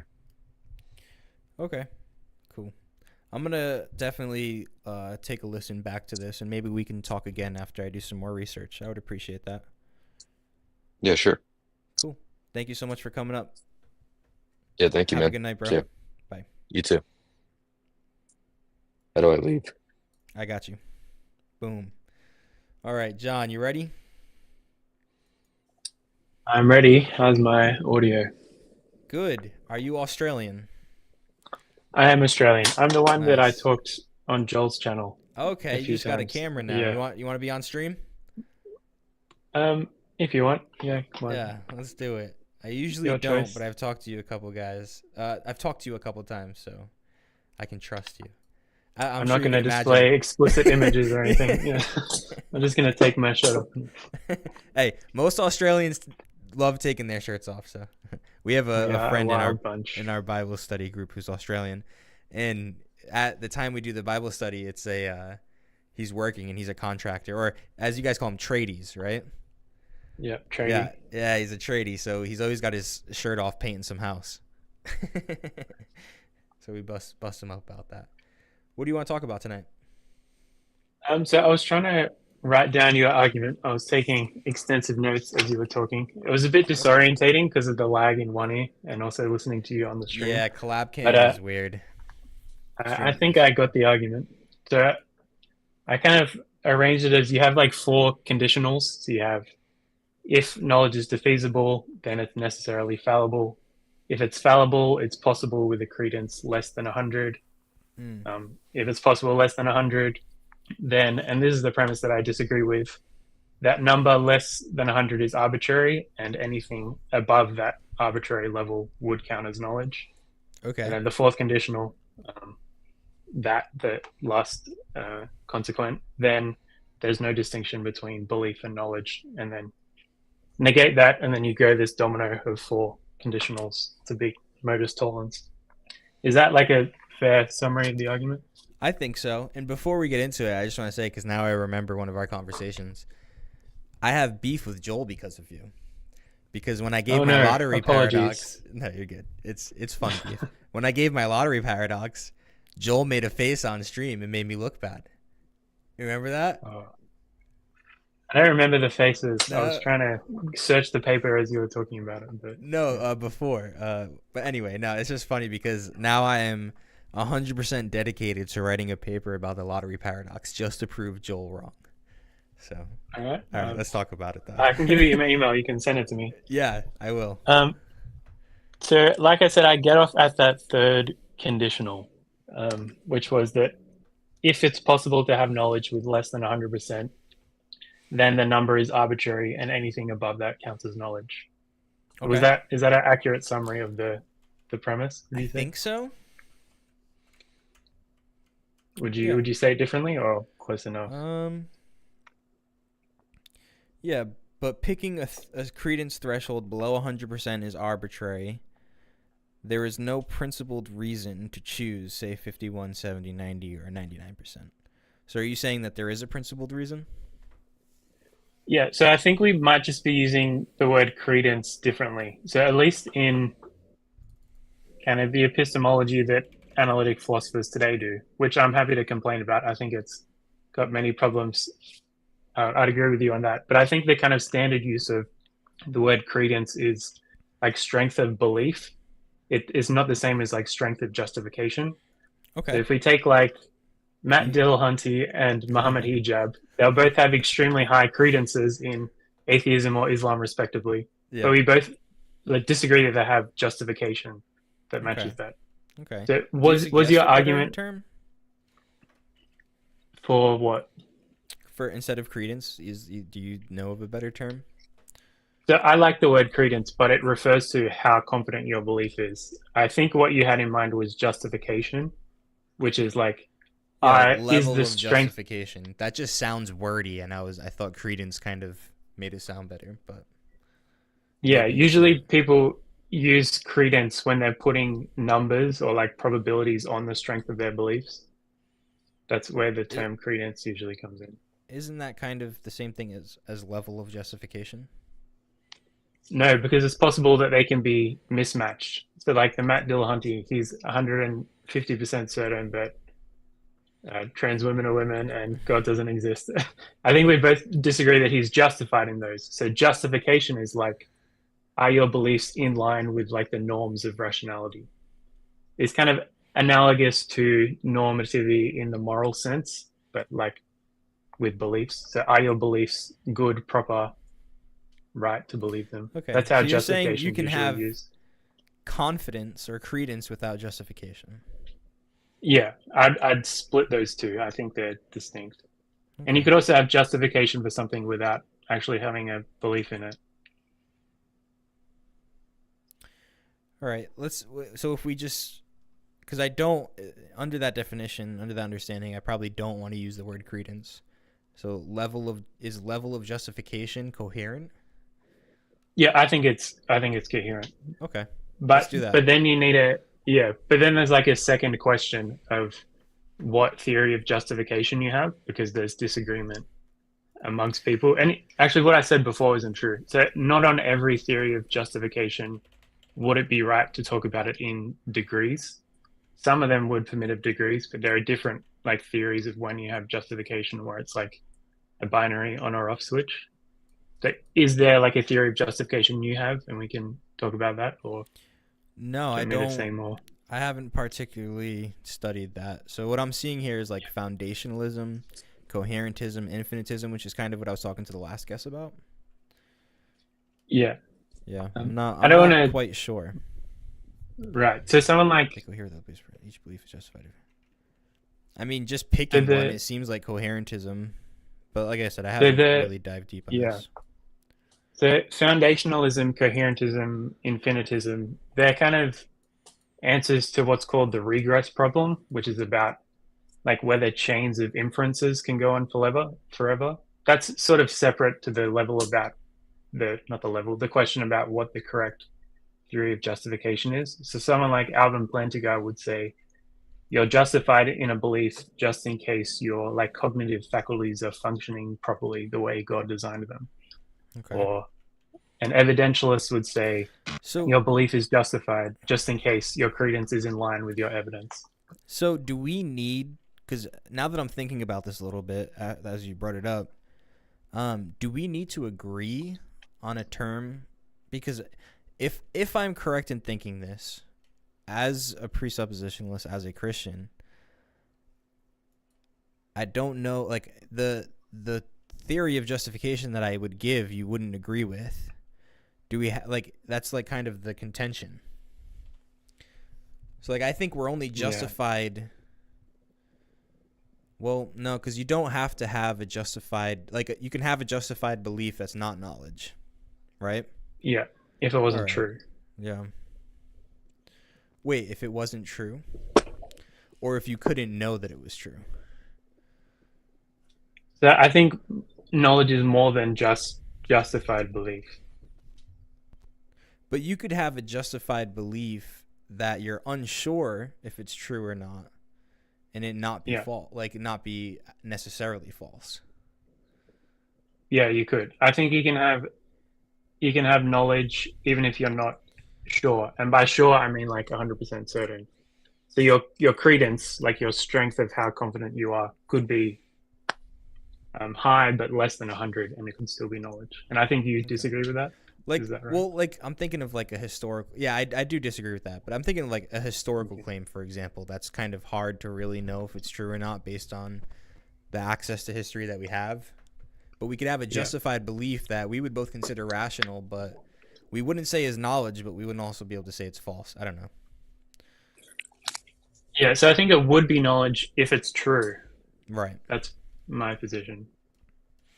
But if it's not true, it wouldn't be knowledge. But you could still be justified. Yeah, maybe I definitely have to think about a theory of justification. Yeah. So I take fallibilism that your argument was against to be a thesis about degree of belief, like confidence and knowledge. Right. Is that how you understand what fallibilism is? Like, I don't have to know for certain or be 100% justified in my belief. Like, knowledge doesn't have to be defeasible or indefeasible. So you said two things there. The first one was right. You don't have to be certain, but you do have to be justified. So the 100% justified and the 100% certain are kind of separate questions. Well, and my example would be, Matt Dillahunty seems to be 100% certain that womanhood is not defined in terms of femaleness, and me and you would disagree that he's justified in that. Okay, so let's not use certain then. So indefeasible, not able to be lost, annulled, or overturned. Yeah. And you said before knowledge is indefeasible, and I think I agree with that. It's not able to be overturned or annulled. So then you wouldn't be a fallibilist. I am. But what happens in those cases where it looks like it's being overturned is you just realize that you never actually knew it to begin with. It was never, in fact, knowledge if it wasn't true. So I don't think knowledge can be overturned. I think so then how can you have belief that you have knowledge? Well, if you satisfy all the kind of criteria to have knowledge. Right, but you would never be able to know that anything is certainly true because there's always the possibility of it being overturned. But that doesn't undermine knowledge unless you presuppose. I don't want to use the word presuppose. Unless you assume. I love that word. That's your favorite word. Could you repeat it? I lost where I was going. Yeah. So if knowledge has to be indefeasible, then you can never know anything if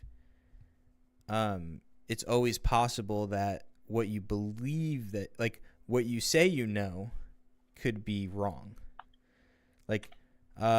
Isn't, and this is what I said to the last caller, fallibilism basically came out of the idea that we can't know anything.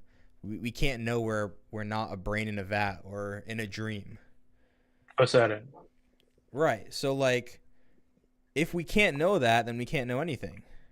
And that's where fallibilism develops of like, we don't care about that question. We don't need to have this certainty. Yeah. Do you want me to give an argument for fallibilism? And you can... Sometimes if someone just puts an argument on the table, it's easier to find where the disagreements are. Yeah. The basic two-step argument. Okay.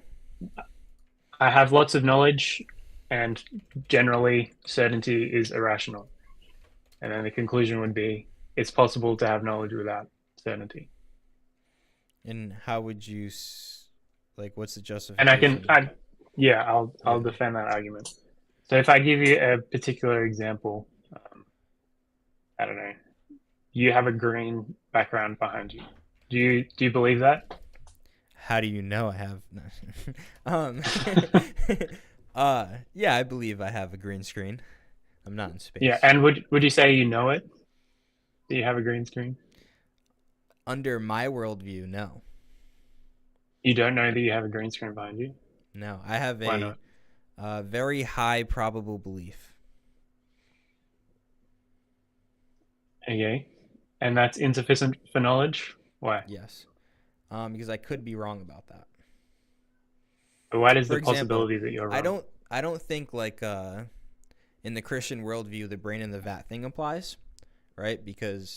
But I do think, like, for example, I was thinking about this earlier, like I could be in this moment dreaming. God could put me in a dream right now to run my arguments against a fictitious John. Yeah. You know, for an evangelistic opportunity the next day. Yeah. Right. So like stuff like that I think is plausible to say. So that is, and then were you going to ask me why the possibility of being wrong undermines my knowledge? Yeah, I was caught off guard when you said no, you didn't know that it was a green screen. So could you give me an example of something you do know, or that you believe that you know? Yeah, and you know this might be just a like trivial case. I'm not trying to throw a wrench in anything. Like I'm not. This is just because I've thought about this a lot. And if Christianity is true, if presuppositionalism specifically as a methodology of apologetics is true, then the only things we know is via divine revelation. Right. Because if knowledge has to be indefeasible, then the only one who can defeat all possible defeaters, for lack of a better way of saying it, is God, because he knows all things. I still think the argument that I'm about to make might work if you, even assuming that if you give me an example. So maybe I'll pick one for you. So an example is that God exists. Okay. Yeah, and the reason I know this is through, I would say, intuition. You know that through intuition.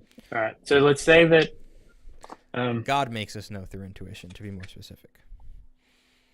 Yeah. Could you give me like a more trivial case of something you know, or do you think you don't actually have that much knowledge? Yeah. So that's the thing. Like, how much knowledge do you think I have? I might think I have more knowledge than you believe that you have knowledge. Is that right? I'm similar to like I guess skeptic in a sense. Like I would say that the only things we know are things that are general revelation, which is basically that God exists, and then special revelation through the Holy Spirit. So the Holy Spirit makes us know that the Bible is true.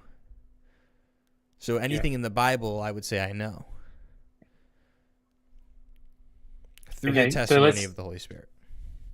Yeah.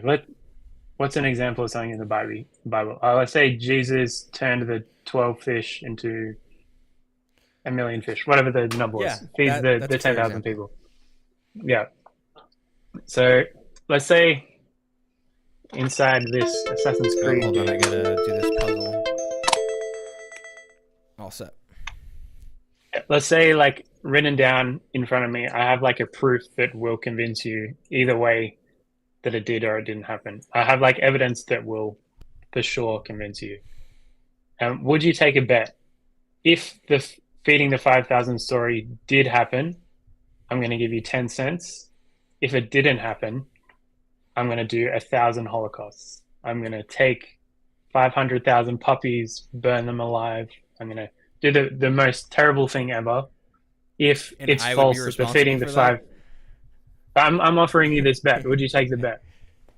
So if you're 100% certain, you should say, well, I've studied decision theory. I know how to do the maths. Probability but zero. That's not how I know. Or is that... I'm not saying that thing. Okay, Let me just shut my...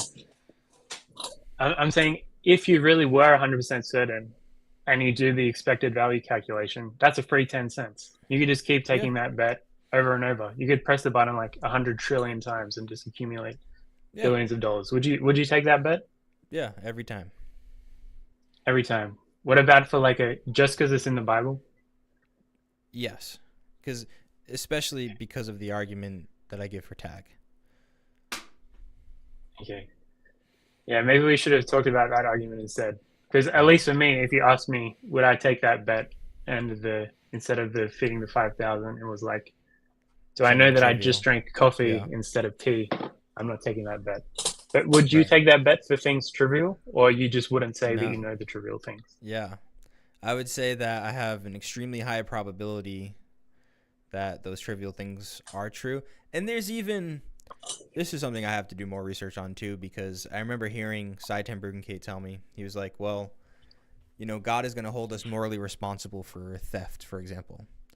And in order to not steal something, I have to know what is and what is not mine. It's like, all right, so I guess, there's some. Well, then, some if you say development that, there. then I could apply the could apply the question there. Right. So if you hold up your phone, would you take the bet that that's actually your phone, or right, not so, your brother's, so and you're just confused about it? If I couldn't have 100% certainty through divine revelation, then no, I wouldn't. And I think that's exactly why most epistemologists are fallibilists, because they're not Christian. At least if they are Christian, they don't hold to presuppositional apologetics as a methodology or an epistemology. Like, even in the paper that I mentioned, did you hear it, Lawrence Bonjour, The Myth of Knowledge? Even in that paper, I skimmed it. Oh, you on did? your recommendation a few weeks Cool. ago. Yeah. And so I don't think he's a Christian. I don't know what he is. Maybe he's a theist. I don't know. But even he, at the end of the article, is like, this doesn't prove infallibilism. And the way that most infallibilists try to prove infallibilism is like through the cogito, or through some like logical analytic thing. Like, I don't even know. But like, it's very hard to prove infallibilism. I think tag does, in a sense. Like, I'm not sure. I'd have to flesh that out more. But I think that being an infallibilist as a Christian is easy, but being an infallibilist not as a Christian is very hard. Right. So I guess we could go two ways. We could go. Actually, let's stick on: is it easy to be an infallibilist and a Christian? Okay. So you hold up your phone next to you and you believe that it's yours. Mm-hmm. And there's plenty of Christians who would also hold up their phone and believe that it's theirs. Right. But it's possible that they could be wrong, correct? Yeah. So like, what makes you the Very- recipient of divine revelation, but not them? Well, If they had a false belief. Yeah, I wouldn't know that it's my phone. I would have a belief about it that I would say is very, very likely that it is my phone. Like a Right, maybe I misheard. 0.001% chance that it's not my phone.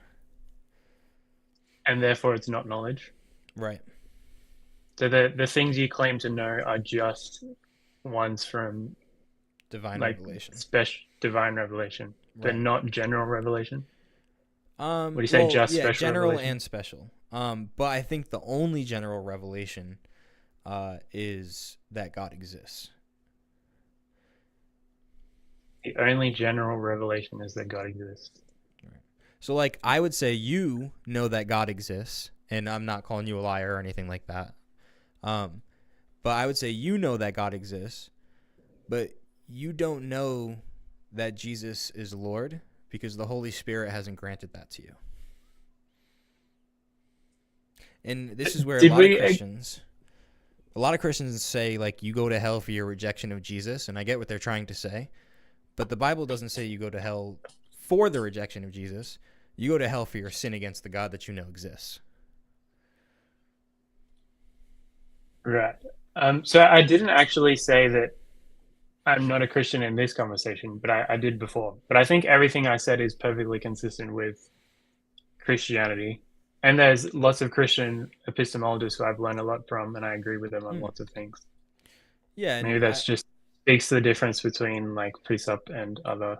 Yeah, there's generally three camps: classical, evidential, and presuppositional. Yeah. And you're right. I think That's a question, and maybe I just haven't read enough Christian epistemologists. Maybe you could recommend some to me. But Christian apologists generally don't get this deep into epistemology, so I haven't heard the conversations around them. Right. So I was kind of interested in apologetics as like a teenager, 17, 18, and then just stopped and just read philosophy. And now the last few weeks I'm coming back to it.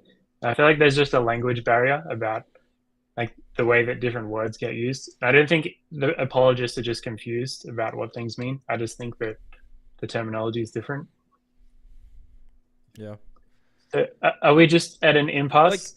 Because I gave you the argument for fallibilism, but it seems like you just rejected the premises. So where is this like the Greg Bahnsen, the two towers? We can't throw arrows at each other. Bahnsen would reject that, yeah.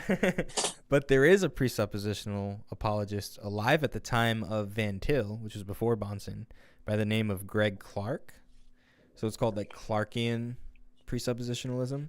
And he believed that presuppositionalism rested upon an axiom that God existed, and that every other worldview rested upon axioms. So you kind of were stuck in those two ivory towers, which is an interesting thought.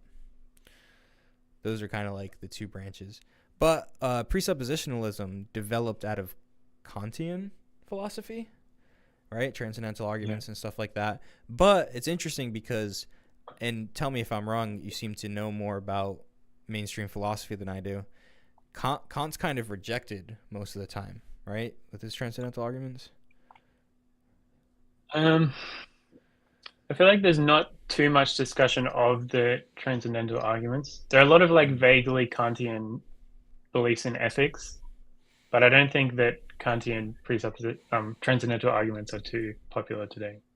Now, what about, have you ever heard the term benign circularity?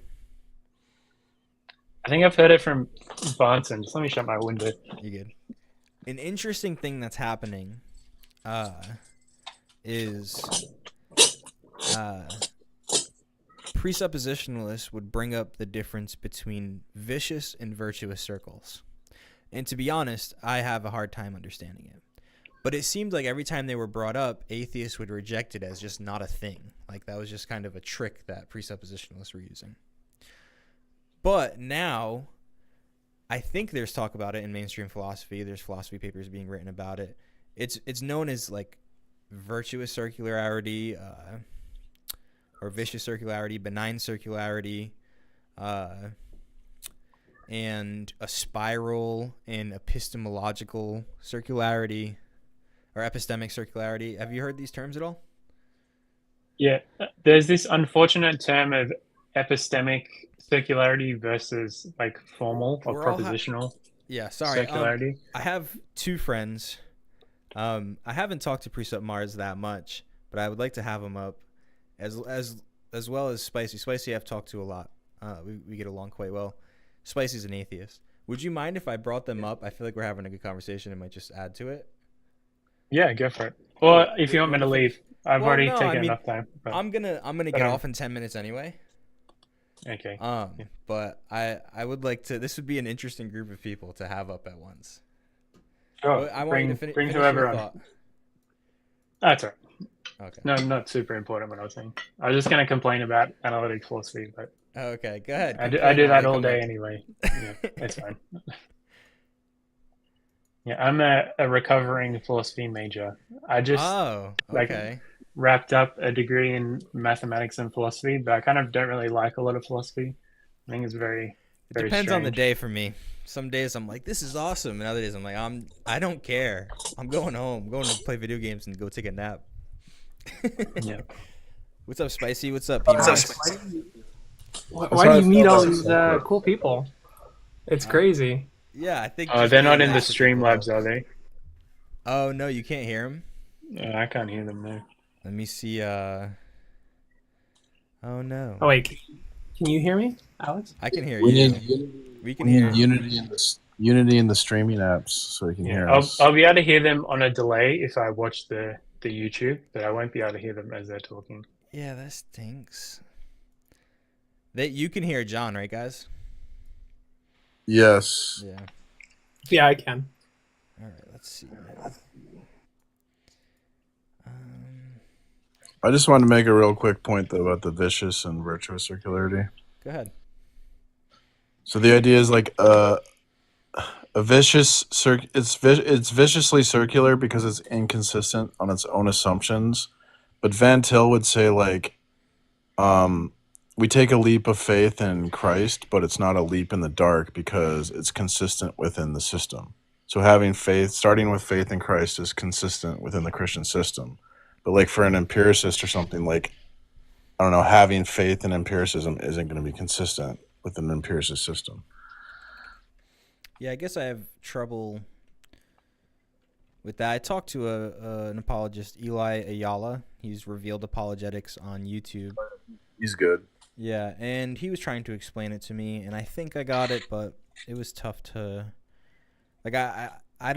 I don't say I understand something until I can teach it to somebody, and I wouldn't be able to necessarily break it to somebody, and I wouldn't be able to necessarily teach somebody, and I wouldn't be able to. All right, so John, if you pull up, you don't even have to have TikTok. If you just go to tiktok.com/@Wi-Fi Gospel, especially on a computer, the latency is near 0, so you could hear everybody.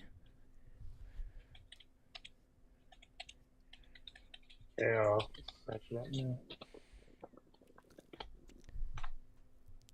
So I'll come back to you, P Marks. I want you to say it again once John can hear us.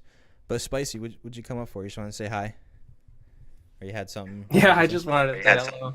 That's cool. Just stay up here and hang out. Absolutely. I was gonna offer if you wanted to ask any questions because I know we're gonna do our debate. Yeah, I haven't prepared for and a I've debate been in the all. comments, obviously. Yeah. I've just started today. Yeah, I don't have anything going on tomorrow night and Thursday night, and then I'm talking to Monkey Boy and some of his friends on Friday. That'll be good preparation, and then then I'll be able to work on it some more. But 20 minutes is a long opening statement. Yeah, it's gonna be a little bit of a lecture. Sorry for that. That's all right. I'll try not. Yeah. Yeah, I watched that Monkey Boy debate with you and Sai, and he just ignored your guys' argument. That's all he did the entire time. It's kind of frustrating. Yeah, it was definitely a frustrating debate. Everybody felt the frustrations for sure. I was just thrilled to be in a debate with Sai. It was fun. Yeah, that's cool. You got that on your resume now. Yeah, right. And I started to build a relationship with Sai. I might meet him in person soon, so that'll be cool. Precept Mars, have you ever had a conversation with Floyd FP or Ozymandias Ramses II? Do you know them? I know Floyd FP. I might have talked to the other guy. I don't really remember that. I'm definitely familiar with Floyd though. I love those guys. Yeah, Floyd has done a little bit of research more than most on presupposition, and he'll bring up like Barry Stroud, I think, and stuff like that critique. So you got some of these guys keep you on your toes. John, can you hear us now? It's a bit better, but there's still like 5-10 seconds lag. Really? Oh man. Maybe it's just because I have really fast internet. When I pulled it up on my end, it was like near 0. But could you say what you said again about the circularity so John could hear you? I'd like to hear John's thoughts on that. Yeah, I was just sort of looking and reading about that recently where like I think the idea like the vicious circularity is when your starting assumptions are like inconsistent. Where like Christianity would be a virtuous circularity because starting with faith in Christ is consistent within like the system. Jonathan, thanks for stopping by the stream. Appreciate you, brother. Sorry, go ahead. Like if we start with like, I don't know, faith and empiricism, that wouldn't be like consistent with empiricism. I guess if that makes sense. I don't know. Okay. Because you have to have like a starting point, right? Where you can like, this is my starting point. This is my authority. I get what you're saying. Does it have to be one starting point? Like a singular thing? Well, I think to have unity in a worldview, yeah, we have to get like, because of the reciprocal relationship between like existence, truth, and ethics, that we have to it seems like, unless there's a single source of all three of those things, like how would you get unity? and explain all those things. Yeah, there's something they're sharing a property that would make it analogous for all of them, right? Right. Yeah, We're that like I think you have to have a holistic, because like if something is true, then something exists, or if like something exists, then it's true that something exists. So there's this like reciprocal relationship. So I think with like God's like what, the source of existence. He's the source of truth, and he's the source of ethics. And so we get unity in our worldview, and it's like it's hard for me to see how you would accomplish that without God, or then have any access to knowing that without revelation.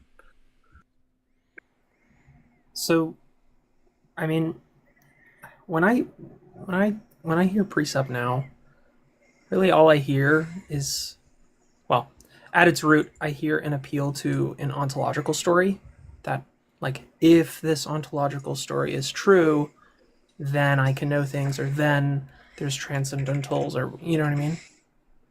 Um, I mean, to me, it seems the exact opposite, that anyone can play that same kind of game, where you posit like a hypothetical framework in which story is true, knowledge exists, or something like that. I don't. Well, it's not really like anyone can say, it's not if really. the story of the world, or if my metaphysic is true, something like that. Yeah, but we're not really like. That's kind of what a lot of philosophers will do. Is like, well, here's my metaphysical assumptions, and then let me build my like program on top of that. But we're kind of saying like crap. I lost my train of thought. We're kind of saying like there's like this human limitations, like science can't make real like justified metaphysical claims.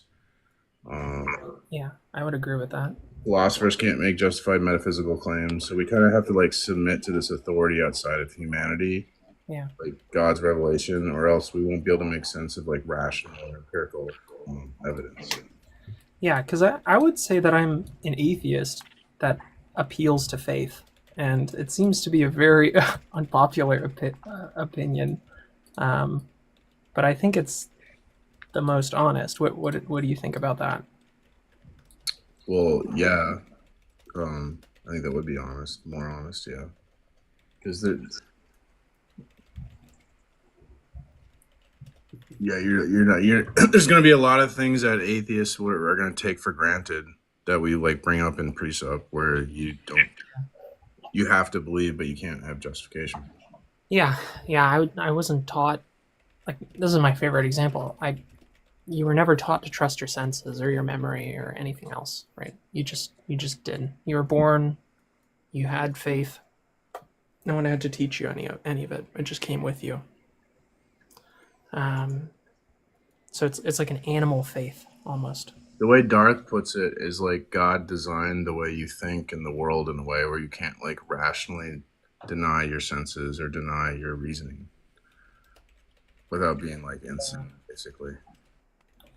What do you think about other, like, what do you think about alternatives that would say, like, the world it follows physical laws, natural stuff, and through evolutionary processes, it's like truth tracking, like your beliefs are truth tracking and stuff like that. Well, yeah, it just wouldn't follow because evolution accounts for survivability. So like, there's no reason to think that like beings who reasoned incorrectly about the world for some reason survived better, and beings who reasoned accurately survived worse. Wait, you don't think there's a correlation? I guess that's my. No, I think that's like a leap in logic. Oh, that's surprising. I actually haven't heard that. Obviously I've heard Plantinga's argument, but I guess no correlation with truth is kind of difficult. I want to get. Sorry to interrupt your conversation. I appreciate that. Yeah. But I want to get John's thoughts on the circularity thing. If you remember what Pimar said, John.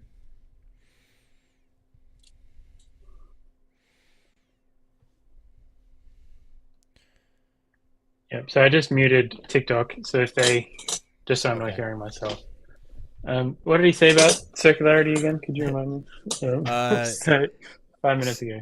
Yeah, you're gonna have to. So he basically said Uh, that every epistemic or every worldview is circular at its foundation, but so we must take a leap of faith at some point. But faith is inconsistent with empiricism. Is that right, P. Mars? Yeah, something like that. Yeah, Yeah, that's something like that. with Christianity. I'm not sure that worldviews are the kind of right things to be debating whether they're circular or not. I think like people make circular arguments. What But about? I don't think that you can apply circularity to worldview. What about if we just said like epistemology, for example? Yeah, so I think there's live debate. I'm not 100% certain about this, but I still know it. I'm in the camp that I think all circular reasoning is bad. But there's like nuances of people trying to distinguish between different forms of circular reasoning. And I have no idea if they're screaming or if they're disagreeing, agreeing. No, they're not talking at all yet right now. But if they want to talk to you, they'll let me know and you can put your TikTok stream back on. But what about like because most people would agree that your sense data, like knowing that your senses are reliable, puts you in a tough position if you think that all circular reasoning is bad. Why does inferences on the basis of sense data have to be circular? Because if I ask you how you know that your senses are reliable, you must assume them in order to prove them in any justification that you would give, unless you can give a different one. So I don't think you have to assume them in order to prove them. I think you can be like a foundationalist. Well, I'm gonna put atheist against atheist because Spicy disagrees. You'd have to defend neutral facts. He can't hear you yet. Put your TikTok on and then P Mars and Spicy can talk. Oh, I actually disagree.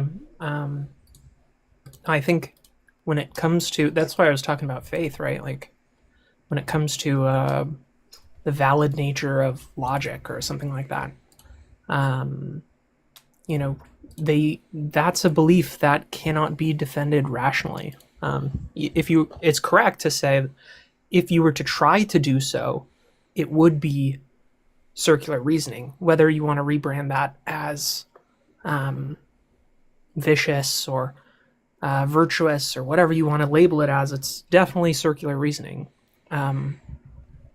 But that doesn't mean we're committed to actually trying to defend it rationally. You can just say, okay, I've reached my epistemic limits. I'm no longer going to try and provide justifications for this thing because this is actually a faith position at this point. Like it's this is where the chain of justification ends. You can see it stop. That's another available position. And then P Mars, he didn't hear you, so if you want to say what you're going to say about that now. Yeah, I was just going to say that. So like, I think it'd be hard to defend foundationalism because I think there's like really strong critiques. Like, I think was it Wilfred Sellers, The Myth of the Given, would be pretty hard to tackle. And I think like it might have been Aristotle. He said when we're talking about justifications, we're either going to have to engage in some type of circularity or like an infinite regress. And I think an infinite regress of justification is not like it's really just an obfuscation that you're not really justifying anything. I don't think that's very satisfactory. So I think that this like circularity is much more interesting. And like this idea that there's like epistemic circularity, transcendental circularity, worldview circularity. Like I think when we're talking about God, since God's like the ultimate foundation of truth, it would make sense that like there's nothing else outside of God. He's self-contained, so nothing else outside of him is going to justify him. So I think circularity, when we're talking about like an ultimate fact, it'd be like what Van Til says, like spiral reasoning, as opposed to like circular reasoning. So, yeah, John, if you'd like to reply to that, and I am going to cut us off in 6 minutes because I got work. I got to wake up at 5. But I appreciate you all coming up here. I love talking to you guys. Did you say that Aristotle was either? So did I hear you right? And you said that Aristotle said either there's circularity or infinite regress. I And could believe Wi-Fi Gospel do a thumbs up? I think That's what he I said. believe that's correct. I I could can't go hear him check. because it's I could paused. go So check. I believe that's correct. Aristotle's like a famous classical Yeah, foundationalist. he said he thinks that's correct, but he could go double check. Yeah. So Aristotle said it's either foundationalism, circularity, or regress, and he ruled out circularity and regress, and made an argument for foundationalism. But that's just like a kind of historical tidbit. Who cares what Aristotle says? And then the other thing, I'm not sure about the name, Spicy. I'm sure me and Spicy could debate that all day, and we're not going to resolve it in the next 5 minutes. Spicy's an anti-atheist atheist. I'm just kidding. Sorry, go ahead. I've never heard that before. Just as like a basic reply. So there's kind of a difference between forming a belief about the world based on sense perception and the belief that your senses are reliable. So I think if you kind of make sure to distinguish those two things, the justification for like my belief that there's a cup doesn't necessarily assume like an answer to why do I believe that my senses are reliable. So there's like a whole literature like dissecting this, and I'm not going to say anything that sounds clever in the next 2 minutes, so I'll shut up. Yeah. I don't know. Can you hear me right now? Yeah, Spicy's gonna say something if you want to turn on the TikTok. Go ahead, Spicy. Yeah, I would agree with what you said. So maybe I don't know. Maybe I'm just using the wrong words, but I'm trying to say something like, when it comes to justification, you don't always have to. It's not like it's not internalism, right? You don't have to consciously think about or have some reason in your head. It's that this condition for justification is real, but it could be like not directly accessible to the believer. Like my favorite example is like dogs and cats. They don't have reasons to trust their eyesight. They don't even have beliefs, positive beliefs like, oh, I trust in my eyesight or whatever. They just do. It is instinct. And whether they're justified or not is external to what their beliefs are about it. So that's what I was trying to say. I don't know if there's a better way to phrase it, though.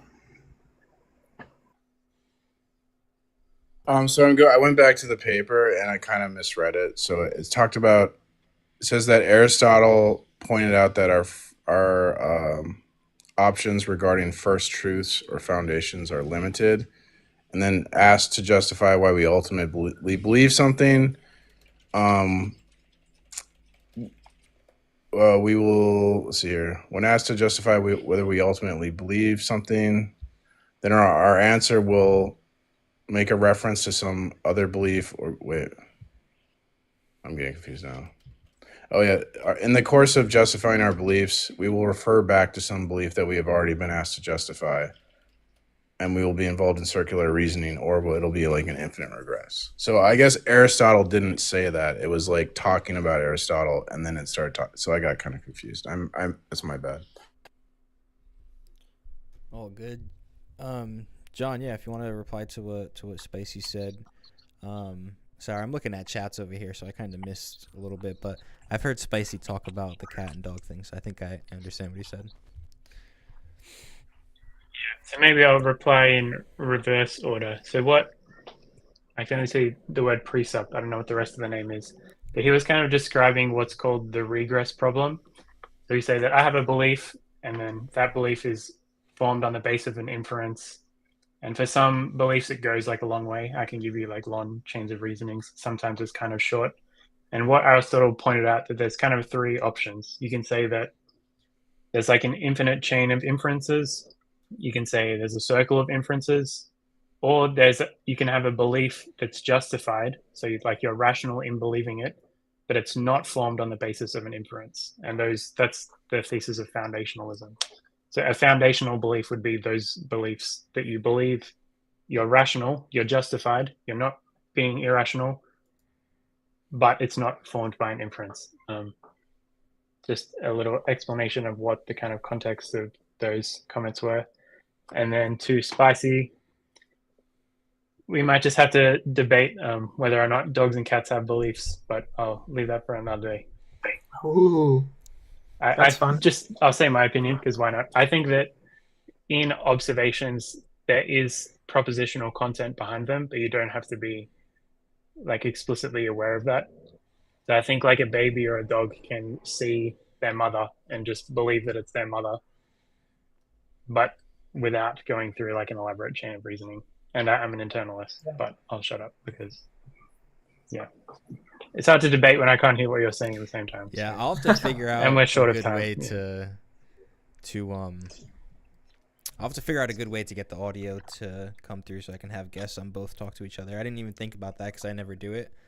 But I am going to kick you off, John, before P. Mars and Spicy say their last words so that I can get to bed soon. But I really appreciate you coming up. All right. Thanks for talking to me. Appreciate it. Thank you, John. I followed you on Instagram. I might send you a message. Oh, nice. Yeah. Instagram's easy for me to talk. Thanks for the And talk. thank you to Spicy and Precept. Appreciate it. Bye. Yeah, I appreciate it. I'm happy to have listened to you. Cool. Get that. I'm also get that happy Aussie to- out of here. I'm also happy to be able to talk to Precept Mars without Darth yelling at me. Uh-oh. Shots fired. Darth, you just summoned Darth. You know that, right? He's Oh, gonna God. pop up right here, and I'm gonna let him up if he comes, just because he said I'm that. hitting the bat. I'm hitting the He's bat gonna single. He's so mean. Well, Yeah, I mean, I understand. I understand a lot of people. He doesn't. Sometimes people don't get along with him, but he I don't know. If you kind of understand where he's coming from, he's not that bad of a guy. And but thanks for having me up, Wi-Fi. You know, I guess we're both fellow Precept Christians, so it's. Yeah, I'm gonna. let's talk offline sometime. Get to know each other. A little Yeah, bit.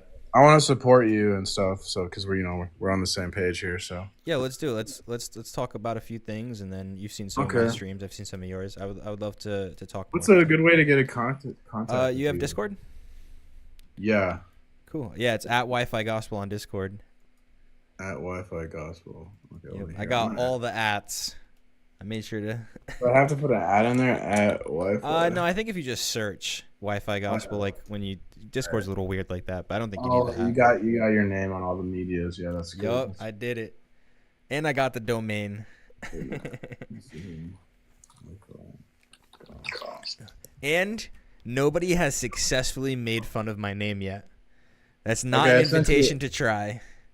It'll happen. Yeah, I well. don't think there's a name that's can escape it. So I sent you a friend request. I think my name's like Trump is King, maybe. I'm not sure. I named it. I kind of name it to. I kind of like to rage bait the non-believers. a As little long as we're on TikTok, Trump is king, and everybody has to say that in order to use TikTok. bit. Right? You saved TikTok, so yeah. All right, man. Nice All talking to you. Nice Talk talking to later. you. See ya. Ooh, Spicy. What's up? what's up, dude? Well, we should finish that convo on the rest of your debate, because I'd like to critique those atheists already. Do you like the moniker I gave you of the anti-atheist atheist?